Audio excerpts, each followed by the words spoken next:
പക്വത ഒട്ടുമില്ലാതിരുന്ന പ്രായത്തിൽ, അതായത് ഇമ്മിച്യൂറായ പ്രായത്തിൽ ആരോടെങ്കിലും എന്തെങ്കിലും തെറ്റുകൾ ചെയ്തിട്ടുണ്ട് എങ്കിൽ പിന്നീട് അതൊരു ട്രോമ പോലെ ചില ആളുകളിൽ പിന്തുടരാറുണ്ട്.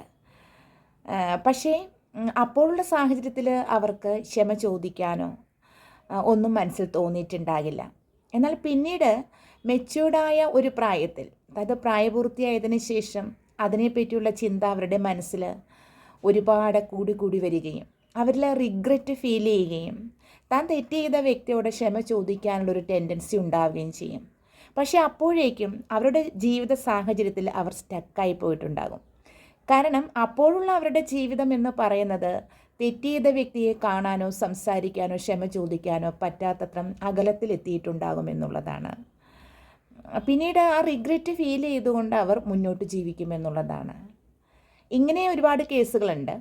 അപ്പോൾ ഇങ്ങനെയുള്ള കേസുകൾ ചെയ്യേണ്ടത്, നമുക്ക് ആ വ്യക്തിയെ കണ്ടുമുട്ടാൻ കഴിഞ്ഞില്ല എങ്കിൽ നമ്മുടെ മനസ്സുകൊണ്ട് അവരോട് ക്ഷമ ചോദിക്കുക എന്നുള്ളതാണ്. അവരോട് ചെയ്ത തെറ്റ് ഓർത്തുകൊണ്ട് നമ്മളുടെ മനസ്സാക്ഷിയോട് ക്ഷമ ചോദിച്ചിട്ട് റിഗ്രറ്റ് ഫീൽ ചെയ്യാതെ മുന്നോട്ട് പോവുക എന്നുള്ളതാണ്. അല്ലെങ്കിൽ നമ്മളുടെ എല്ലാ വിധത്തിലുള്ള ആക്ടിവിറ്റീസിനെയും ഹെൽത്തിനെയും അത് ബാധിക്കും എന്നുള്ളതാണ്.